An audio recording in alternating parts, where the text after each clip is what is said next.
The message came at 1:03 a.m.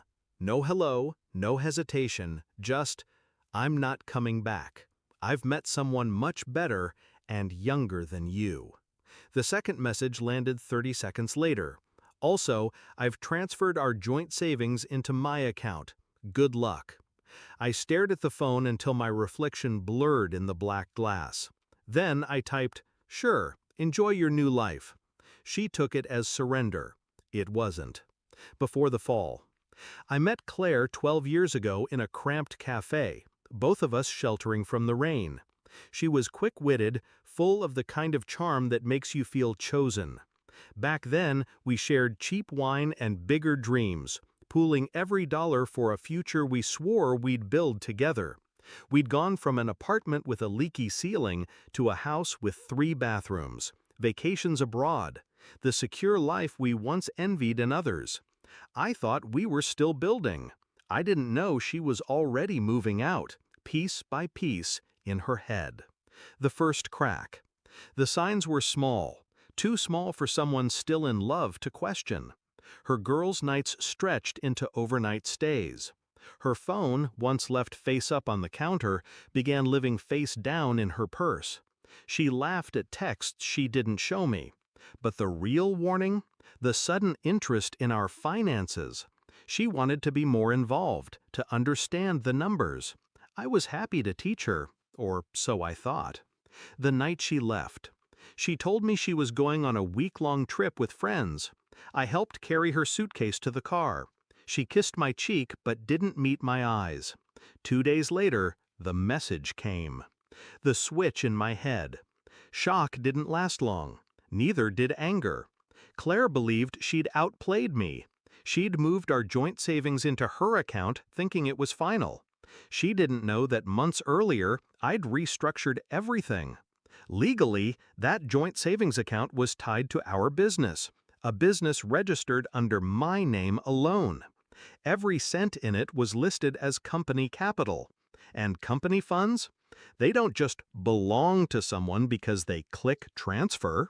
They're recoverable, and in the meantime, frozen. Step 1. The quiet lockdown.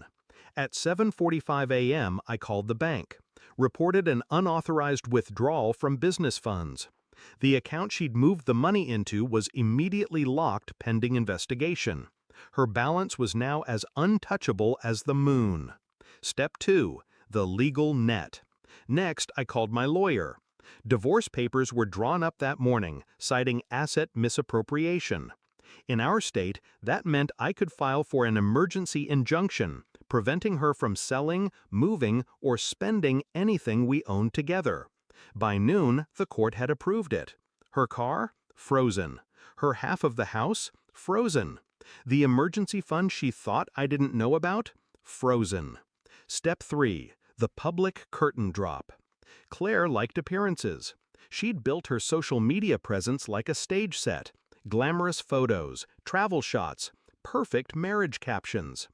I didn't say a word publicly, but I did quietly let a few mutual friends know I'd be handling some difficult personal matters because my wife had taken business funds without permission. I didn't embellish, I didn't have to. People connect the dots faster than you think. The morning after. Her first call came at 6:17 a.m. My phone buzzed until it went to voicemail. The second call came 2 minutes later, then 3, then 4. By 8, I'd counted 14 missed calls and 6 texts. "Why is my account locked? You can't do this. Call me now." I didn't. I went to the gym instead. The confrontation. That evening, she showed up at the house, pounding on the door. I opened it just enough to see her. She was still in travel clothes, makeup smudged, hair wild. "What the hell did you do?" I kept my voice calm. I secured what was mine, and what was never yours to take. "It was our money," she spat. "It was business capital," I corrected, "and you made a very stupid mistake." Her eyes flickered, the first shadow of fear. "I'll fight you on this." "You can try," I said, "but the more you fight, the more the truth comes out. About the affair, about the theft, About the trip you said was with friends. She looked like she wanted to speak, but couldn't. I stepped back. You made your choice, Claire. Now, live with it. And I shut the door. The aftermath. The investigation into the account lasted 3 weeks. All the money came back. She never saw a cent.